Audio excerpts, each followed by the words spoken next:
Assalamualaikum warahmatullahi wabarakatuh.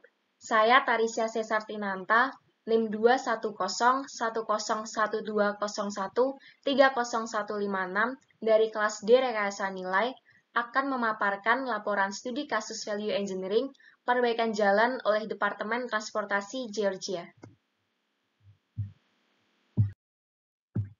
Untuk pengantar, laporan ini merangkum analisis dan kesimpulan oleh tim rekayasa nilai PBS dan J ketika mereka melakukan studi rekayasa nilai pada 9–12 Februari 2010 di Atlanta di kantor Departemen Transportasi Georgia.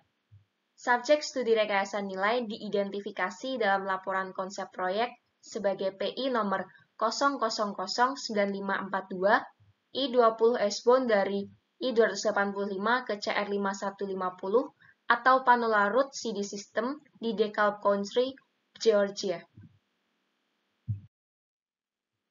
Deskripsi proyek. Proyek perbaikan jalan yang dilakukan adalah sepanjang kurang lebih 4,5 mil. Tujuannya adalah untuk memberikan peningkatan operasional dan juga keselamatan sepanjang I-20 menuju ke timur di sekitar persimpangan I-285 di DeKalb County. Berikut adalah peta dari gambar lokasi proyek. Kita bisa melihat di sini ada titik awal proyek dan titik akhirnya berada di sebelah sini. Kemudian disediakan juga tampak atas dari 3 lokasi persimpangan proyek. Yang pertama di sini ada persimpangan I-20 dan Wesley Chapel, dan di sampingnya ada persimpangan I-20 dan I-285. Kemudian yang di bawah sini ada lokasi persimpangan Jalan Panola dan I-20. Proses value engineering sendiri terdiri dari beberapa fase. Yang pertama fase investigasi, kemudian analisis, ketiga spekulasi, keempat evaluasi, kelima pengembangan, keenam rekomendasi, dan yang terakhir ada presentasi. Untuk fase yang pertama ada fase investigasi, yakni tim VE menerima pengarahan dari staf Departemen Transportasi Georgia atau GDOT dan konsistensi desain mereka dari Arkadis. Pengarahan ini termasuk diskusi tentang maksud desain di belakang proyek, masalah biaya, dan juga keterbatasan fisik pada proyek. Tim multidisiplin VE mengembangkan cost model menggunakan diagram Pareto dari cost data yang telah disediakan. Di sini kita bisa melihat Pareto chart yang dibagi pada setiap elemen pekerjaan, kemudian di sebelahnya ada grafik dari pengaruh harga. Fase yang kedua ada fase analisis, yakni berfungsi untuk mengidentifikasi yang meliputi project objectives dan goals yang tujuannya untuk meningkatkan fungsi operasional, dan yang kedua ada project basic function yang tujuannya mengurangi konflik, gangguan suara, dan juga mengalirkan air hujan. Kita bisa melihat diagram analisisnya di sini. Kemudian yang ketiga ada fase spekulasi. Dalam pemecahan masalah di proyek untuk menghasilkan ide yang berfungsi supaya menemukan gagasan dalam pemecahan masalah digunakan cara yaitu brainstorming. Dan penemuan ide atau gagasan itu digunakan dalam tahap selanjutnya, antara lain memanfaatkan lebar jalan guna memperbesar lajur, mengurangi biaya dinding peredam suara melalui alternatif jenis dinding, material atau dengan mengurangi tinggi dinding atau panjang pemasangan. Dan yang ketiga dengan mengulas atau mempelajari kembali geometri lalu lintas pada desain efektif yang sudah ada untuk mengurangi gangguan di sepanjang jalan. Kemudian fase yang keempat ada fase evaluasi, yakni dengan merefleksikan kembali kendala dan tujuan proyek yang dibagikan kepada tim oleh perwakilan pemilik dan anggota tim desain. Parameter yang digunakan untuk menentukan apakah alternatif yang dipilih cukup menguntungkan adalah yang pertama mempercepat pelaksanaan, kedua meningkatkan nilai, ketiga implementasi dan alternatif, meningkatkan usia proyek, menghemat biaya konstruksi, dan yang terakhir adalah dengan bisa menghemat LCC di sepanjang jalan. Untuk fase yang kelima ada fase pengembangan. Di fase ini, tim VE mengembangkan masing-masing alternatif yang dipilih yang peringkatnya 4 atau 5 karena terbatasnya waktu. Jika waktunya memungkinkan, tim akan mengembangkan rekomendasi tambahan. Dan selanjutnya fase yang keenam ada fase rekomendasi. Selama fase ini, tim VE meninjau ide-ide kreatif dan alternatif untuk mengkonfirmasi mana yang sesuai untuk proyek, memberikan peluang untuk sukses, dan yang akan meningkatkan nilai proyek jika diimplementasikan. Dan yang terakhir ada fase presentasi, yang dirancang untuk memberitahu pemilik dan desainer tentang temuan awal studi PE. Kesimpulan dan rekomendasi. Selama fase spekulasi, tim VE mengidentifikasi 40 gagasan alternatif yang tampaknya berpotensi mengurangi biaya konstruksi, meningkatkan produksi aktif, dan atau mengurangi kesulitan serta waktu pembangunan proyek. Setelah fase evaluasi selesai, ditetapkanlah 9 gagasan alternatif untuk dipertimbangkan lebih lanjut. Gagasan alternatif ini dapat ditemukan dalam bentuk terdokumentasi di bagian laporan ini yang judulnya hasil studi.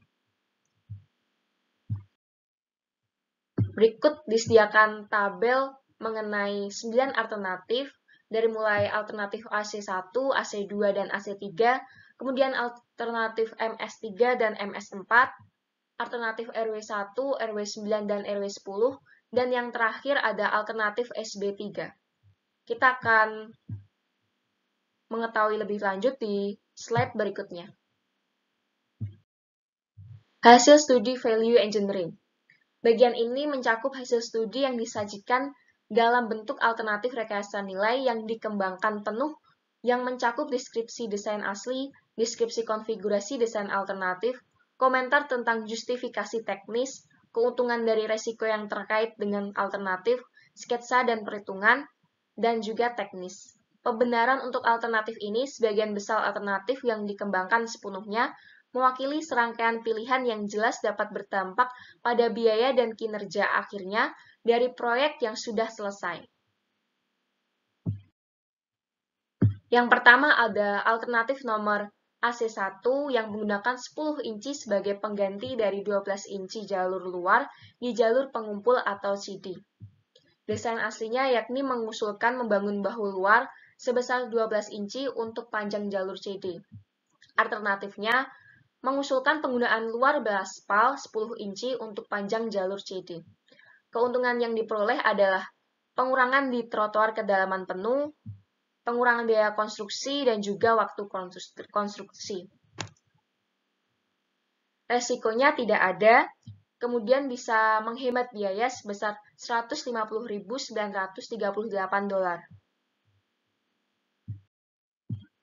Kita bisa membandingkan original desain yang masih memakai 12 inci dan juga alternatif desain dengan menggunakan 10 inci. Yang kedua ada alternatif nomor AC2, yakni berkoordinasi dengan proyek perbaikan pelapisan ulang yang direncanakan oleh PI nomor M003234. Desain aslinya yakni mengusulkan pengelupasan semua beton aspal di bagian dalam 2 jalur ke lapisan beton yang mendasarinya. Alternatifnya adalah dengan meniadakan pengupasan atau pengelupasan lapisan aspal. Keuntungannya bisa menghemat biaya perkerasan jalan serta mempersingkat waktu pengerjaan. Tidak ada resiko pada alternatif ini dan biaya bisa dihemat mencapai $1.219.988.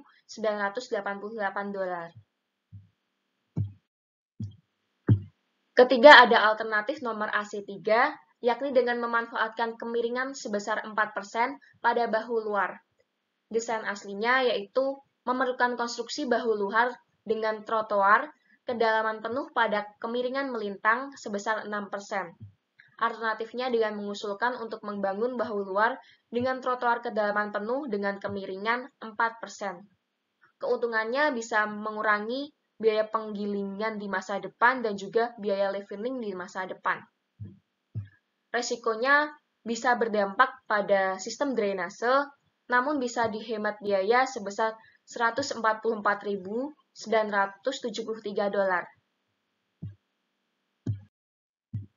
Untuk sketsa alternatifnya, kita bisa melihat perbandingan antara yang menggunakan 6% di bawah sini dan juga 4%. Untuk selanjutnya ada alternatif yang keempat, yaitu alternatif nomor MS3, yakni dengan menggunakan pagar pembatas dua sisi sebagai pengganti rail barrier beton untuk memisahkan jalur CD. Desain aslinya mengusulkan penggunaan tipe beton median barrier untuk memisahkan antara tujuan jalur CD. Alternatifnya diusulkan menggunakan pagar pembatas bermuka dua.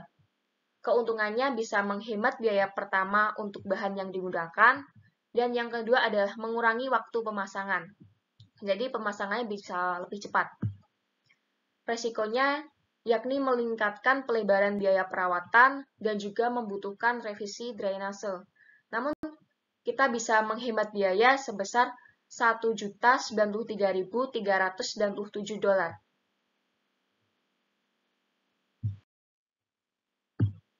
Kita bisa melihat perbandingan dari original design yang masih menggunakan beton median barrier, dan di bawahnya ada alternatif desain yang telah menggunakan pagar pembatas bermuka dua.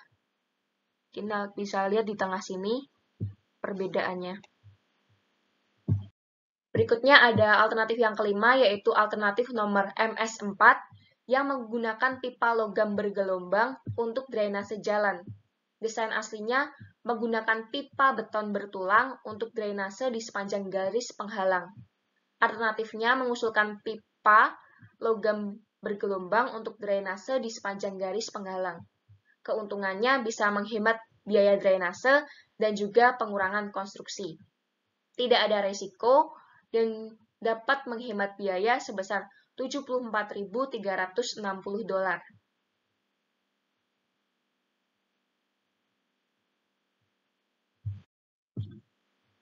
Di sini kita bisa melihat perbandingan dari original design yang menggunakan pipa beton berulang di sebelah sini dan yang sudah menggunakan pipa logam bergelombang pada alternatif desainnya. Alternatif yang keenam yakni alternatif nomor RW1 dengan menggunakan DPT dengan MSE atau Mechanically Stabilized Earth Wall. Desain aslinya yakni dengan menggunakan dinding penahan tahan CIP sesuai standar dari GDOT. Alternatifnya adalah dengan mengubah dinding penahan tahan CIP menjadi MSE, namun tetap memperhatikan dan juga menggunakan geometri yang sama. Keuntungannya adalah kita bisa menghemat biaya, mengurangi waktu pengerjaan, desain standar GDOT sudah tersedia, meningkatkan estetika, serta dalam koridor jalan ini sudah ada di dinding MSE yang dimanfaatkan.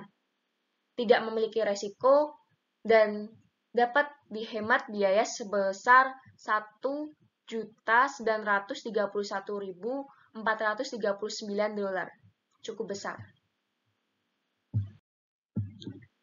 Kita bisa melihat perbandingan sketsa original design yang masih menggunakan CIP walls dan alternatif desain yang telah menggunakan MSE walls. Alternatif yang ketujuh ada alternatif nomor RW9, yakni dengan melapisi dinding penahan dengan peredam suara. Desain awalnya menggunakan DPT CIP, tetapi persyaratannya harus ada dinding peredam suara di kedua koridor jalan. Alternatifnya adalah dengan mengimplementasi teknik stabilisasi tanah untuk memfasilitasi bagian tanah yang lebih curam daripada menggunakan DPT CIP. Alternatif ini tetap mempertahankan desain geometri jalan. Keuntungannya bisa mengurangi waktu pengerjaan dan menjaga lingkungan. Tidak memiliki resiko dan penghematan biaya sebesar $505.230. Ini adalah contoh dinding beton dengan peredam suara. Kita bisa melihat gambarnya di sini. Kemudian ada alternatif yang ke-8, yakni alternatif nomor RW10, yakni dengan menggunakan sheet pile sebagai pengganti DPT dari beton. Desain aslinya adalah dengan menggunakan dinding penahan tahan CIP sesuai standar dari GDOT. Alternatifnya dengan mengubah dinding penahan tahan CIP menjadi sheet pile, tetapi desain geometrinya tetap. Keuntungannya bisa menghemat biaya, mengurangi waktu pekerjaan, dan sheet pile mempunyai nilai selfie. Tidak terdapat resiko dalam alternatif ini, dan penghematan biaya mencapai $1.162.210. Di sini kita bisa membandingkan original design yang menggunakan CIP wall dan yang bawah ini alternatif desain dengan menggunakan sheet pile. Alternatif nomor SB3, yakni menunda pemasangan dinding dengan peredam suara. Desain aslinya adalah dengan mengusulkan pemasangan peredam suara, namun alternatifnya adalah dengan menunda pemasangan dinding dengan peredam suara. Keuntungannya adalah mengurangi biaya secara keseluruhan. Tidak terdapat resiko dan biaya penghematannya sebesar $1.511.840.